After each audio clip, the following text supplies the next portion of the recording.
What's up, guys? Welcome back to the channel. My name is Steve, and today we have a bit of an off-the-wall type of release from Jordan brand. It is a brand new silhouette.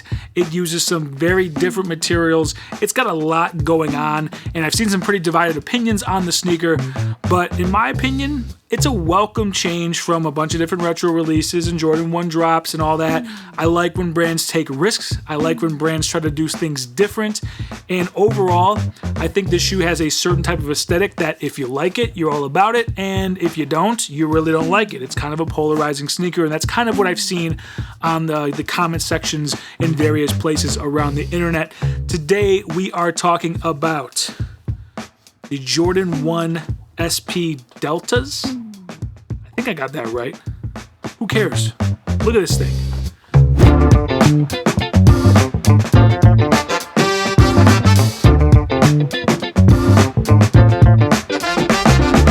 Alright guys, now that you've got a closer look of the sneaker, you can see that there's a lot going on here. A lot of different materials, a lot of unique materials, a lot of unstructured things happening here. There are a lot of sneaker trends we've seen the last few years present in this silhouette. Starting with the off-white type of aesthetic we got going on here. Mix of materials, some kind of rough edges. You've got the unstructured look at the top of the tongue here. That's very off-white-esque. You've got that kind of information graphic branding that off-white does on the tongue here, a little bit over here on the lateral side. And then let's talk about materials. There's all kinds of different synthetic materials here and some cotton materials. The most interesting one is right along here. It feels a lot like a face mask that you want to wear going outside right now. I mean, the timing of that is impeccable. I mean, these shoes have dropped right in the middle of this crisis we're going through, and they've got what looks like face mask material and the stitching for the edges of a face mask built right into the upper of this sneaker. Now, I'm not suggesting that Nike is taking the materials that we need to make these masks off the market just to make this shoe. This is no conspiracy craziness. It's just interesting to me that this resembles that a lot, and I'm pretty sure it's not the same exact material, but it's funny that that's really what it looks like to me. And then you've got a cross-stitched kind of ripstop-like material that makes up the majority of the upper along the laces here. And then on the medial side, you'll see right here is kind of that paper type of feeling material. I don't know exactly how to describe it, other than it kind of feels like paper, but it's hard and it's a little stiffer, and it's meant to probably increase some stability here near the forefoot. But then on the flip side, on the lateral side here, you'll see it is covered in a clear plastic. This very clear, smooth plastic. You see elements of it here, as well as around the back of the heel as well. And we're not done. There's still more things going on with this upper. You get a different synthetic material covering the toe box. This is more of a nylon, smoother type of material. It kind of feels like what the uppers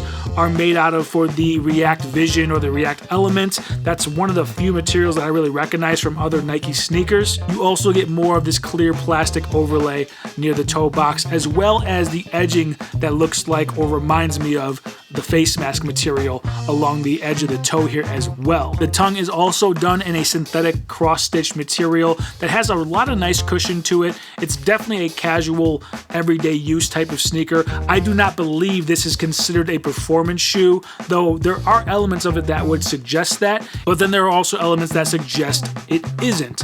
One being the incredible mix of materials here. It definitely appears to be going for a more of a higher end designer vibe.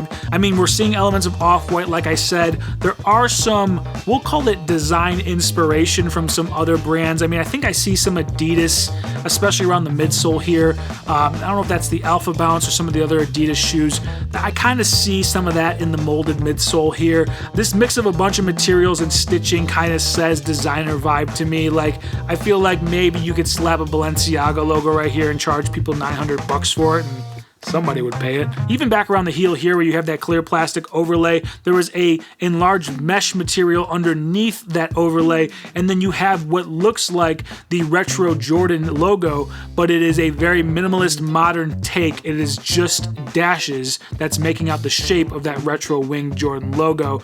Nice touch, actually. I think that's kind of cool. You know, it could have been very simple to just put the wing logo there and called it a day, but I like that this is more of a subdued shout out to that retro retro look. Now getting down to the molded midsole here, you'll see it is pretty intricate in its design. It's got a nice look to it, and of course the midsole is done in React foam, and where you see the brighter white areas is the actual React elements of the midsole and outsole, and these cream or off-white looking areas here is actually hard rubber, and that plays an important role in the fit of this shoe, and also makes me think that this could be used for more performance-based activities if you wanted it to, because a full React midsole with no types of harder outriggers to give you some more support with lateral moves doesn't really speak to me as a performance-based shoe. That's definitely more of a casual lifestyle shoe, but like I said, where you'll see these off-white or cream-colored portions of the midsole and outsole, those are hard plastic.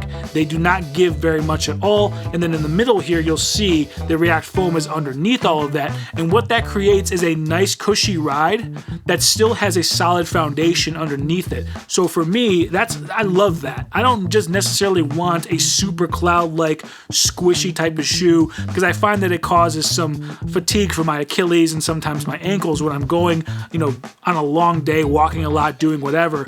This is the kind of support that I'm looking for. I get that cushion, but I also get that foundation to keep me stabilized, and they accomplished that really well with this sneaker, surprisingly. I mean, I guess I don't know why I'm surprised. I suppose I didn't expect much out of this sneaker. It just kind of seemed like one of those lifestyle type of shoes that Jordan Brand was pushing out there to make some money, but you can definitely tell that there's been some time and consideration put into this sneaker from a fit and comfort perspective. It runs true to size for me, and I don't find the width of the sneaker to be too narrow or too wide.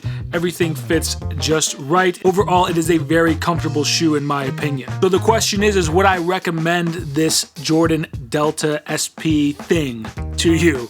And the simple answer is yes, as a shoe from a functioning perspective, as far as comfort, fit, and the finish goes, it's a well-made shoe and it's very comfortable. And then yes, if you are looking for something a little different, something that's different from the, Air Force Ones or the low dunks, if you just want a low-cut sneaker to wear in the summertime that not everybody's going to be rocking, something that stands out a little bit, something that might make someone wonder what you're wearing, this is definitely the shoe to check out, because if not for this Jumpman logo at the top of the tongue here, there's not really anything else that denotes this is a Jordan brand or even a Nike sneaker. I mean, you've got the very subtle React here. You've got the more or less abstract retro Jordan wing logo back here. So other than the Jumpman on the tongue, I mean, if you were so compelled, you could cut this thing right off and you've got yourself a very under the radar type of sneaker that could be $100 or could be $1,000 designer sneaker. You just don't know. But that does it for me, guys, on this review of the Jordan SP Deltas, one of the new silhouettes from Jordan brand that has a lot of really interesting features and I think is definitely worth a look in hand. Photos do not do this one justice. You gotta feel it and then you gotta try it on. I think you might be pleased with the cushioning system in this sneaker. And if you're feeling the colorway, let me know down in the comments below. There are other colorways dropping very soon, some with a little bit more going on than just this kind of white on white look. Although I do find this to be very clean, very nice for the summertime. And the other colorways are pretty interesting as well. I'd like to see those in person, just kind of see how they feel and what kind of different textures and materials they might be using with those. So of course, if you enjoyed the video, please consider hitting the like and subscribe and letting me know down in the comments below how you feel about these sneakers right here. And please hit the bell so you are notified when the next sneaker drops and you can join us on the next one. All right, guys, I hope you have a good day, good evening, good night whenever you are watching this. And I will see you on the next review. Peace.